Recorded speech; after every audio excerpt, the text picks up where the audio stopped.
వాలంటీర్లు లేకుండా రెండో నెలలోనూ పెన్షన్లు పంపిణీ చేయడం సీఎం చంద్రబాబు పరిపాలనా సమర్థతకు నిదర్శనమని స్పీకర్ అయ్యన్న పాత్రుడు తెలిపారు.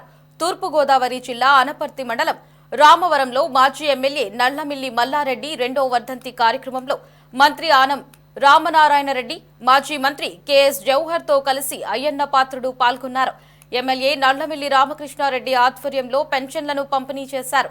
వైసీపీ ఎమ్మెల్యేలు అసెంబ్లీకి హాజరు కాకపోవడం వారికున్న హక్కు అని స్పీకర్ వ్యాఖ్యానించారు. జగన్ను ప్రతిపక్ష హోదా ఇవ్వడంపై చట్టం తన పని తాను చేస్తుందన్నారు.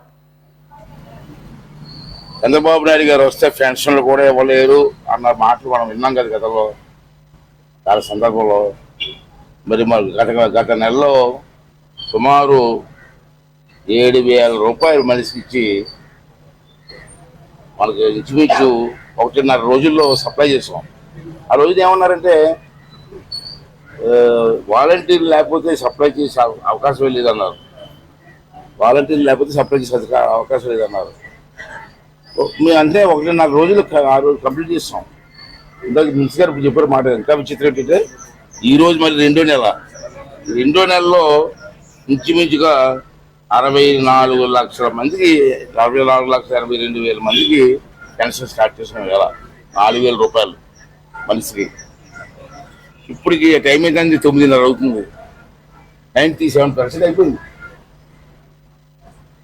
ఎవరు చేయలేరు, కష్టం అన్నారు కదా, చాలా మంది విమర్శించారు కదా. అంటే నేనేమంటానంటే ఈ సందర్భంలో మీకు 9 ద్వారా సమర్థమైన వారి పరిపాలన ఉంటే ఏది కార్యక్రమం చేసుకోవచ్చు. నష్టపోయిన రాష్ట్రాన్ని కాపాడు కోసం పార్టీలకు అతీతంగా అందరూ కూడా పనిచేసి నష్టపోయిన రాష్ట్రాన్ని కాపాడుకోవాల్సిన అవసరం ఉందని చెప్పి నేను భావిస్తున్నాను. ప్రజలందరూ కూడా దీన్ని గమనించాలని కూడా నేను కోరుకుంటున్నాను.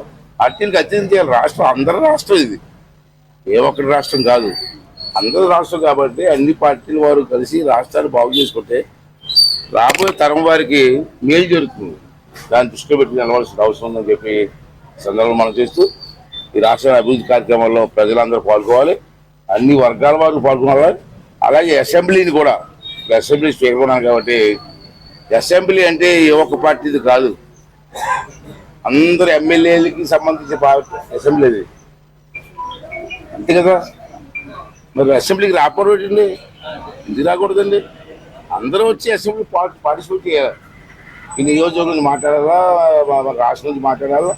నేను ఒకటే చెప్తాను మీ అందరి సమక్షంలో, ప్రతి ఎమ్మెల్యేకి కూడా నేను అవకాశం ఇస్తాను. వైసీపీ వాళ్ళు వచ్చినా అవకాశం ఇస్తాను. నేను వాళ్ళకి హక్కు ఉంది మాట్లాడడానికి. స్పీకర్కి అవకాశం ఇస్తాను, మాట్లాడండి, ప్రజా సమస్యలు మాట్లాడండి.